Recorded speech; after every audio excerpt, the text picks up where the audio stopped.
सर्वमङ्गलमाङ्गल्ये शिवे सर्वार्थसाधिके शरण्ये त्र्यम्बके தேவி நாராயணி நமோஸ்துதே. ஸ்ரீ குருபியோ நமக. அனைவருக்கும் நமஸ்காரம். வசந்த நவராத்திரியில் அனைவரும் அவசியம் படிக்கவும் கேட்கவும் வேண்டிய தேவி நாராயணியம் தசகம் 14 18 வரை உள்ள சுதர்சன கதை. சுதர்சனர் பரத்வாஜ ஆசிரமம் சென்றது. சுதர்சனனுக்கு தேவியின் காமராஜ பீஜ மந்திரம் கிடைத்தது. அதை தொடர்ந்து ஜபித்து அவன் தேவியின் தரிசனமும் பெற்றான். தேவியின் அருளாலேயே அவனது திருமணமும் நடந்தேறியது. இழந்த ராஜ்யத்தையும் பெற்றான். என்னை வருடந்தோறும் வசந்த காலத்தில் வழிபாடு செய்யுங்கள், உங்களது துன்பங்கள் அனைத்தும் மறைந்து நன்மைகள் நடைபெறும் என்று தேவியும் கூறி மறைந்தாள். அம்பாளின் வாக்குப்படியே தனது ராஜ்யம் சென்று அங்கு தேவியை பிரதிஷ்டை செய்து 9 நாட்களும் சிறப்பாக நவராத்திரி பூஜையும் ராஜ்யத்தில் உள்ள மக்களுடன் சேர்ந்து செய்து அனைவரது துயரும் நீங்க பெற்று சுபிக்ஷத்துடன் இருந்ததாக இந்த 4 தசகத்தில் சொல்லப்பட்டுள்ளது. அதை தொடர்ந்து தசகம் 18 ராமகதையும் பாராயணம் செய்ய வேண்டியது. தேவி நாராயணியம் முழுவதுமே பாராயணம் செய்யலாம். அப்படி செய்யாதோரும் இந்த 5 தசகத்தை இந்த நவராத்திரி நன்னாளில் சொல்ல அவரவர் துன்பங்கள் நீங்க பெற்று சுபிக்ஷம் உண்டாகும் என்று சொல்லப்பட்டுள்ளது. நாம ஸ்லோகத்தை பார்க்கலாம். தேவி நாராயணியம் தசகம் 14 சுதர்சன கதா பரத்வாஜாசிரம பிரவேசம். ராஜா புராசீத் கில கோசலேஷு தர்மைகனிஷ்டோ த்ருவசந்தி நாமா ஆஸ்தாம் பிரியே அஸ்ய மனோரமா ச லீலாவதி சேதி திருடானுரக்தே மனோரமா சூத சுதர்சனாக்கியம் குமாரகம் சத்ருஜிதம் ச சான்யா சம்வர்தயம் ஸ்தௌ மிருகயா விஹாரி வனே நிருபோகா ஹரிணா ஹதோ பூத் விசிந்தயன் ராஜகுலஸ்ய விருத்தம் தஜ்யேஷ்டபுத்ரஸ்ய சுதர்சனஸ்ய ராஜ்யாபிஷேகாய குருர்வசிஷ்டக சகார மந்திரம் சச்சிவை சமேதக மாதாமகः சத்ருஜிதோ யுதாஜித் அப்யேத்ய சத்யோமித வீரியசாலி ராஜ்யே ஸ்வதௌஹித்ரமிகாபிஷிக்தம் கர்த்தும் குபுத்திः குருதே ஸ்ம யத்னம் மனோரமாயா அபி வீரசேனக பிதாப்யுபேத்யாசுருரோததஸ்ய யத்னம் பலி ஸ்வஸ்வசுதா சுதாபிஷு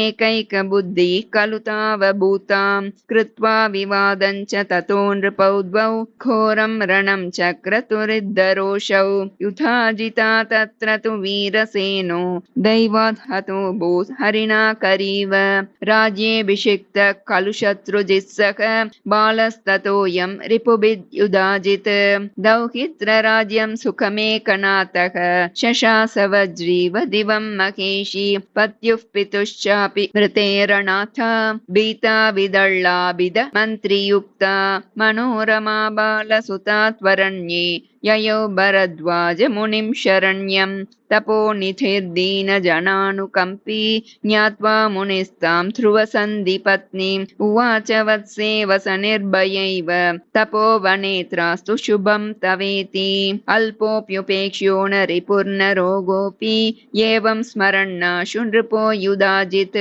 தாம் ஹர்த்து காம சசுதாம் மகர்ஷேகே பிராபாஸ்ரமம் மந்திரிவரேன சாகம் நமானிதஸ்தேன தபஸ்வினா ச மனோரமாம் நைவ சுதஞ்சலேபே பிரகர்த்து காமோபி முனிம் ச மந்திரி வாச்சா நிவృత్త ஸ்ருத கௌஷிகோ பூத் ஏவம் முனிஸ்தாம் சசுதாம் ரரக்ஷ பீதோஸ்மி சம்சார யுதாஜிதோகம் நமே சகாயோஸ்தி வினா த்வயைஷ சனோ புரந்தே சரணம் நமாமி. सर्वमङ्गलमाङ्गल्ये शिवे सर्वार्थसाधिके शरण्ये त्र्यम्बके गौरी नारायणी नमोस्तुते. ओम श्रीमात्रे नमः. ओम श्रीमात्रे नमः. ओम श्रीमात्रे नमः. दशकं 15 सुदर्शन कथा देवी दर्शनम्. एवं तवैव कृपया मुनिवर्य शीत छायाश्रितो हतभयस्स सुदर्शनोऽयं वेदध्वनिश्रवणपूत हृदाश्रमान्ते सम्मोदयन् मुनिजनान् ववृदे कुमारः आबाल्यमेष मुनिबालक संगमेन क्लीं क्लीमितीश्वरि सदा तव बीजमन्त्रं तत्रोचचार कृपयास्य पुरः कदाचित् आविर्बभूवितनतं तमभाषताश्च प्रीतास्मिते सुत जगज्जननीमवेहि मां सर्वकामवरदां तव भद्रमस्तु. चन्द्राननां शशिकलां विमलां सुबाहोः काशीश्वरस्य तनयां विधिनोद्वकत्वं नष्टा भवेयुरचिरेण तवारिवर्गाः राज्यं च यैरपहृतं पुनरेष्यसि त्वं मातृद्वयेन सचिवैश्च समं स्वधर्मान् कुर्या सदेति समुदीर्य तिरोददात स्वप्ने त्वया शशिकला कथितास्ति भारद्वाजाश्रमे प्रतितकोसलवंशजातक धीमान् सुदर्शन इति ध्रुवसन्धिपुत्र येनं पतिं वृणुस्तवास्तु शुभं सदेति स्वप्नानुभूतमनृतं किमृतं न वेति सुप्तोतितातुमतिमत्यपि न व्यजानात् पृष्टा सुदर्शन कथां सुमुखी द्विजात्सा श्रुत्वानुरक्तहृदयैव बभूव देवी ज्ञात्वा सुबाहुरिदमाकुलमानसस्ताम् अस्मान् निवर्तयितुमाशु सखेष्टपत्न्या कृत्वा प्रयत्नमखिलं विफलं च पश्यन् इच्छा स्वयं वरविधिं हितमेव मेने कश्चित् कदाचन सुदर्शनमेत्य विप्रक प्राहागतः शशिकला वचसाहमत्र सा त्वां ब्रवीति नृपपुत्र जगज्जनन्या वाचा वृतोऽसि पतिरस्मि तवैव दासी अत्रागता नृपतयो बहवस्त्वमेन्य तेषां सुधीरमिषतां नयमां प्रियान्ते एवं वधूवचनमानयतां सुशीलां भद्रं तवास्विदमुदीर्य जगाम विप्रः स्वप्ने च जाग्रति च पश्यति भक्तवर्यः त्वां सन्ततं तव वचो मधुरं शृणोति ऐश्वर्यमाशु लभतेऽपि च मुक्तमेति त्वद्भक्तिमेव मम देहि नमो जनन्यै ओम श्रीमात्रे नमः ओम श्रीमात्रे नमः ओम श्रीमात्रे नमः दशकं 16 सुदर्शन विवाहं श्रुत्वा वधूवाक्यमरं कुमारो हृष्टो भरद्वाज मुनिं प्रणम्य आपृच्य मात्रा सहदेवि सत्वां स्मरन् रतेनापपुरं सुबाहोः स्वयं वराहूतमहीभुजां सभां प्रविष्टो कतभिर्निषन्नः कन्या कलापूर्ण शशित्वसाविति आहुर्जनास्तावभिवीक्ष्यमाणाः वधूश्च तद्दर्शनवर्धितानुरागा स्मरन्ति तव वाक्यसारं सभां नृपाणामजितेन्द्रियाणां न प्राविशत्सा पितृचोदितापि शङ्काकुलास्ते नृवरा बभूवुः उच्चैर्युधाजित् कुपितो जगाद मादीयतां लोकहितानभिज्ञा वधूरशक्ताय सुदर्शनाय बालेयमित्येष मया श्रमे प्राग् उपेक्षितः सोऽत्र रिपुत्वमेति मायं च वद्वा व्रियतां वृतश्चेत् हन्यामिमं तां च हरेयमाशु श्रुत्वा युधाजित् वचनं नृपालाकितैषिणः केचिदुपेत्य सर्वं सुदर्शनं प्रोचुरतापि धीरः स निर्भयो नैव चचालदेवी एकत्र पुत्री च सुदर्शनश्च युधाजिदन्यत्र बली सकोपक तन्मध्यगो मंक्षु नृपः सुबाहुः बद्धाञ्जलिः प्राह नृपान् विनम्रः नृपावचो मे शृणुतेह बाला नायाति पुत्री मम मण्डपेऽत्र तत्क्षम्यतां श्वोत्र नयाम्यहं तां याताद्यवो विश्रममन्दिराणि गतेषु सर्वेषु सुदर्शनस्तु त्वां संस्मरन् मातृहितानुसारी सुबाहुना तन्निशितेन दत्तां वधूं यथा विद्युद्वाह देवी प्रातर्युधाजित् प्रबलो विवाह वार्तां निशम्य तरुषा ससैन्यक सुदर्शनं मातृवधू समेतं यात्रोन्मुखं भीमरवोरुरोध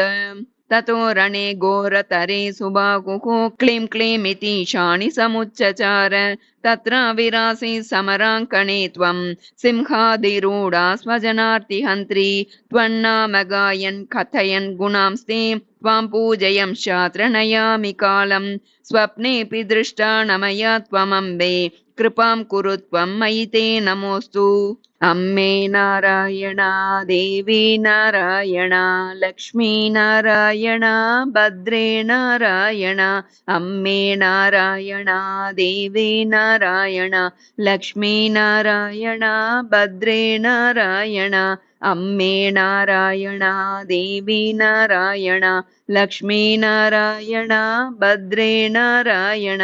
ओम श्रीमात्रे नमः। ओम श्रीमात्रे नमः। ओम श्रीमात्रे नमः। दशकं 17 सुदर्शन कोसल प्राप्ति। युधाजितं शत्रुजितं च हत्वा रणाङ्कणस्थानुतिभिः प्रसन्ना सुबाहुमुख्यान् अनुगृह्य भक्तान् सर्वेषु पश्यत्सु तिरोददात।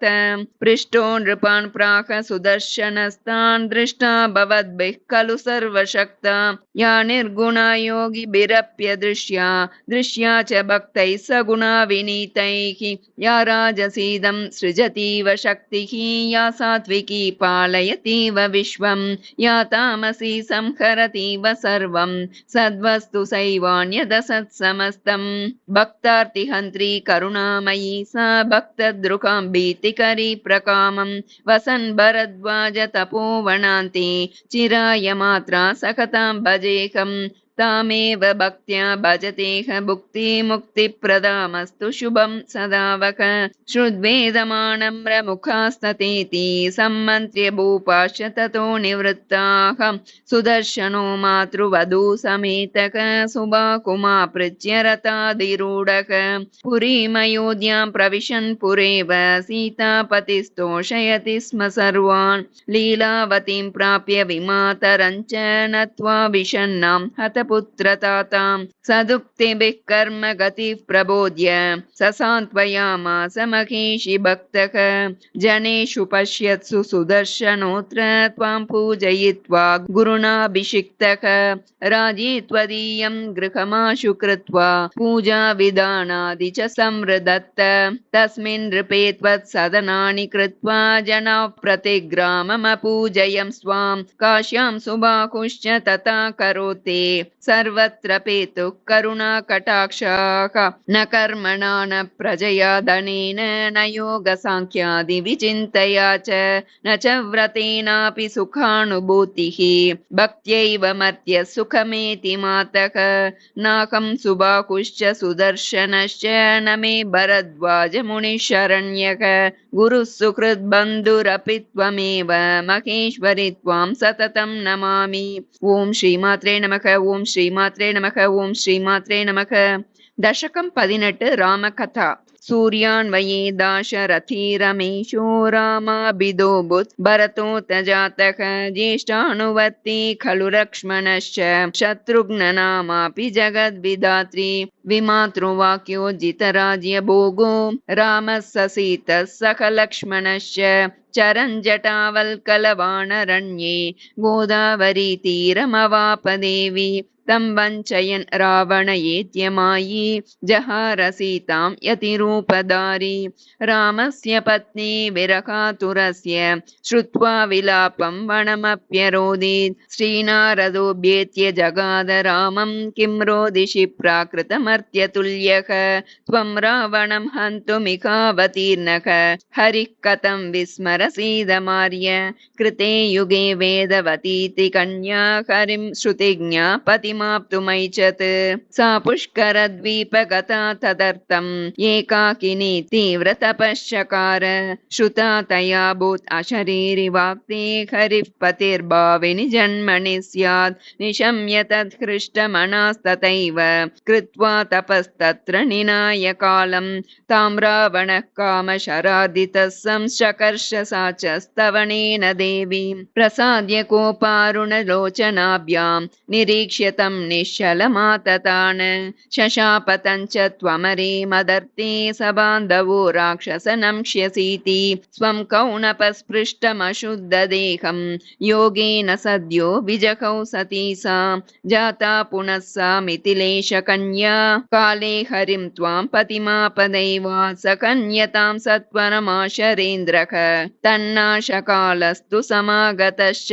तदर्थमाराधय लोकनाथां नवाह यज्ञेन कृतोपवासः प्रसाद्यतामेव सुरानराश्च कामान् लभन्ते शुभमेव ते स्यात् इत्युचिवांसं मुनिमेव राम आचार्यमाकल्प्य स लक्ष्मणस्त्वां सम्पूज्य सुस्मेरमुखीं व्रतान्ते सिंहादिरूढां च पुरो ददर्श भक्त्या नतन्तं द्रुतमाथ राम हरिस्त्वमंशेन मदाज्ञयैव जातो नरत्वेन दशास्य हत्यै ददामि तच्छक्तिमहं तवेह श्रुत्वा तवोक्तिं सहनूमदाद्यैः साकं कपीन्द्रैः कृतसेतुबन्धः लङ्कां प्रविष्टो हतरावणाद्यः पुरीमयोध्याम् अगमत् ससीतः हादे विभक्तिर्न हि मे गुरुश्च न चैव वस्तु ग्रहणे पटुत्वं सत्सङ्गतिश्चापि न ते पतन्तु कृपा कटाक्षा मयि ते नमोऽस्तु रामाय रामभद्राय रामचन्द्राय वेदसे रघुनाथाय नाथाय सीतायाः पतये नमः। ओं श्रीमात्रे नमः। ओं श्रीमात्रे नमः। ओं श्रीमात्रे नमः।